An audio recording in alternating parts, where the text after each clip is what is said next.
نحمده ونصلي ونسلم على رسوله الكريم اما بعد فاعوذ بالله من الشیطان الرجیم بسم اللہ الرحمن الرحیم السلام علیکم ورحمۃ اللہ وبرکاتہ۔ علم کی فضیلت کے بارے میں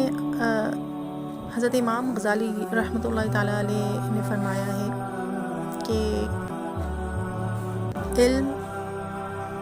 جو ہے وہ ہر عبادت کی بنیاد ہے۔ اسی لیے ہر کام، جیسے کہ آپ کو میں نے پہلے لیکچر میں بتایا تھا کہ جو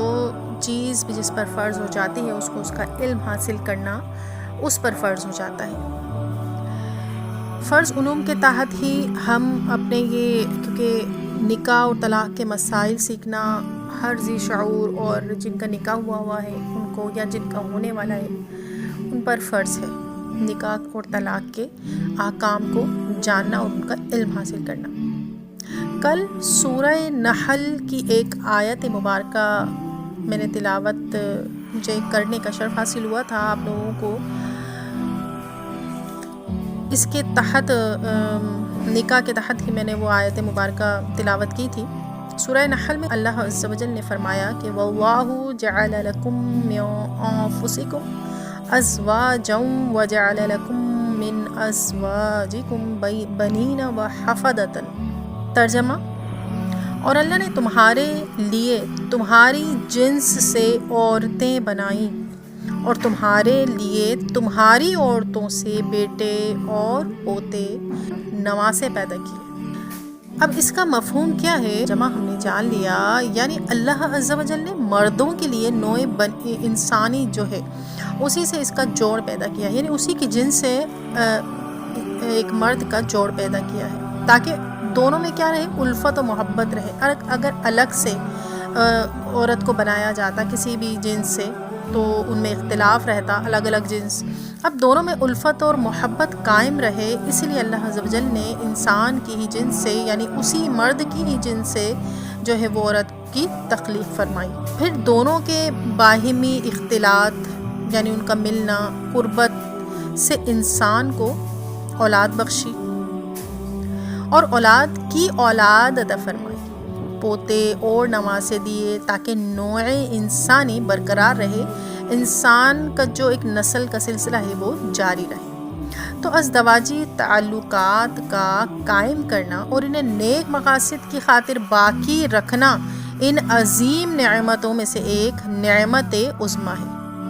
جن کا خدائے قدوس نے اپنے بندوں پر احسان فرمایا ہے اور اپنے احسانات و انعامات میں انہیں گنایا بھی ہے۔ تو اسی طرح اس کا ذکر سورہ فرقان میں آیا ہے، وَهُوَ الَّذِي خَلَقَ مِنَ الْمَاءِ بَشَرًا فَجَعَلَهُ نَسَبًا وَصِهْرًا۔ اور وہی ہے جس نے انسان کو پانی سے پیدا فرمایا پھر اسے خاندان والا اور سسرال والا بنایا۔ اب یہ تمام جو آپ لوگوں کو ایک سلسلہ ہم نے بتایا ہے، تمام آیت قرآنی سے سمجھایا ہے کہ اللہ عز و جل نے کیا ایک عورت اور مرد کا کہ ازدواجی زندگی کے لیے کیا کیا چیزیں فرمائی اور انہیں کیا اس کی اہمیت ہے، نکاح کی کیا اہمیت ہے۔ جبکہ آپ سب ہی جانتی ہیں کہ اسلام سے پہلے عورتوں کے حقوق کیا تھے، کہ ان کے حقوق پامال کیے جاتے تھے، ان کی جان کی بھی کوئی قیمت نہیں تھی اور نہ ہی ان کی عصمت اور عفت کی قدر کی جاتی تھی۔ بیویوں کی تعداد بھی مقرر نہیں تھی، جسے جیسے چاہتا تھا بس شادی نکاح کر لیتا تھا۔ اس لیے جب کوئی مرد کسی سے بھی نکاح کرنا چاہتا تھا تو وہ اسے اپنے نکاح میں لے آتا، یہ نہیں سوچتا کہ کتنی بیویاں ہیں اور ان کو ساتھ سلوک کیسا کرنا ہے، اور پھر بس ان کو سلوک جو ہے ان کے ساتھ جانوروں سے کا کیا جاتا تھا، جیسے جانوروں کے ساتھ بس ڈھیر لگا لیا جاتا ہے جانوروں کا بھی اور ان کو بس ہانکا جاتا ہے، اسی طرح سے بیویوں کے ساتھ سلوک کیا جاتا تھا۔ حق مہر بھی ایک بے معنی چیز تھی، بلکہ عورت کی جو ملکیت میں ساز و سامان آتا تھا اس کی بھی کوئی قانونی حیثیت نہیں تھی، وہ شوہر ہی اس کی اپنی ملکیت میں اس کو کر لیتا تھا۔ اور بے حسی کا عالم یہ تھا کہ شوہر کے مرنے کے بعد جو سوتیلی ماؤں میں بھی وراثت کا قانون رائج تھا، کے مرنے والوں کے وارثوں میں ایک مال کی طرح اس کی تقسیم بھی عمل میں آتی تھی۔ سب سے پہلے دنیا میں حضور صلی اللہ علیہ وآلہ وسلم نے عورتوں کے حقوق قائم کیے، عورت کی شخصیت کو ابھارا اور قرآن کریم کے الفاظ وَلَهُنَّ مِثْلُ الَّذِي عَلَيْهِنَّ بِالْمَعْرُوفِ یعنی جیسے حقوق مردوں کے عورتوں پر ہیں ویسے ہی عورتوں کے حقوق بھی مردوں پر ہیں۔ اسلام سے پہلے یہ سب کچھ بھی نہیں تھا۔ عورت کی تذلیل و تحقیر ایک مالی و بیچارگی کی طرح ہی تھی بس۔ تو لیکن ہمارے نبی پاک نے عورت کی مالی حالت کو بھی مستحکم فرمایا اور اسے وراثت میں بھی حصہ دار بنایا، میکے والا سامان بھی اس کی ملکیت میں کیا اور اس کی اپنی املاک اور جائیداد بھی اس کو مالکانہ حق دیے اور اس میں اس کو تصرف کا بھی حق دیا، اور پھر اس کے بعد حق مہر میں بھی اسے پورا اختیار بخشا۔ غرض چونکہ نکاح شریعت اسلامیہ میں مرد و عورت کے مابین ایک شرعی تعلق، دینی رابطہ اور مذہبی اختلاط ہے، اس لیے اسلام نے نکاح کے اصول و قواعد مقرر کیے ہیں، مطلب میاں بیوی کے حقوق متعین کیے تاکہ کوئی بھی فریق کسی کے حقوق کو پامال نہ کر سکے۔ اس کے تحت بھی ہم مزید بات کر چکے ہیں، انشاءاللہ مزید کیونکہ یہ کورس ہی ہمارا نکاح اور طلاق کا ہے تو ہم اس کے بارے میں بھی تھوڑی تفصیلاً بات کریں گے انشاءاللہ، اور بہت سے ایسے احکامات کو جانیں گے کہ جن سے آپ کو بہت فائدہ ہوگا اور آپ خود کو گناہوں سے اور غلطیوں سے بچا سکتی ہیں۔ حدیث مبارکہ سماعت کر لیتے ہیں کہ حضرت عبداللہ بن مسعود رضی اللہ تعالیٰ عنہ سے روایت ہے کہ رسول اللہ صلی اللہ علیہ وسلم نے فرمایا، اے جوانوں، تم میں جو کوئی نکاح کی استطاعت رکھتا ہے وہ نکاح کرے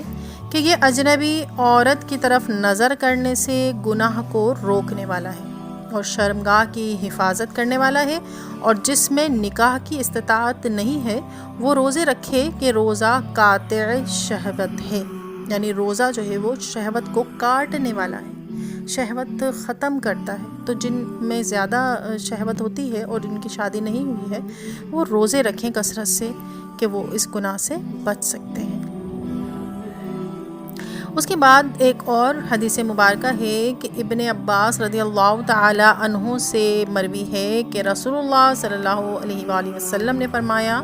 جسے 4 چیزیں ملیں اسے دنیا اور آخرت کی بھلائی ملی۔ نمبر 1، دل شکر گزار، یعنی دل سے ہر اس چیز کا شکر گزار ہونا جو اللہ عز و جل نے اسے عطا فرمائی۔ نمبر 2، زبان یاد خدا کرنے والی ہو، یعنی ہر وقت خدا عز و جل کا ذکر کرنے والی ہو۔ نمبر 3، بدن بلا پر صابر، یعنی بدن پر کوئی بھی مصیبت آ جائے تو انسان اس پر صبر کرے۔ اور نمبر 4، کہ ایک ایسی بیوی کہ وہ اپنے نفس اور مال شوہر کی خیانت نہ کرتی ہو، یعنی خود کو نامحرم مردوں کی نگاہوں سے بچاتی ہو اور ہر طرح کا ایسا کام سے خود کو بچاتی ہو اور اپنے شوہر کے مال کو بھی اس کی بھی حفاظت کرتی ہو۔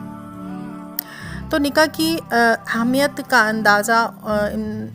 ان باتوں سے ہوا ہے، آپ نے احادیث مبارکہ بھی سماعت کی ہے۔ انشاءاللہ اگلے لیکچر میں ہم مزید جو ہے وہ نکاح کی تعریف اور آپ کو اس کی اقسام بتائیں گے کہ نکاح جو ہے وہ کسے کہتے ہیں، اور وہ کبھی سنت بھی ہوتا ہے، کبھی مکروہ بھی ہوتا ہے، کبھی حرام بھی ہوتا ہے، تو وہ کب ہیں اور یہ کس میں کیا ہیں، انشاءاللہ اس کی تفصیل اگلے لیکچر میں جانیں گے۔ دعاؤں میں یاد رکھیے گا۔ السلام علیکم ورحمۃ اللہ وبرکاتہ۔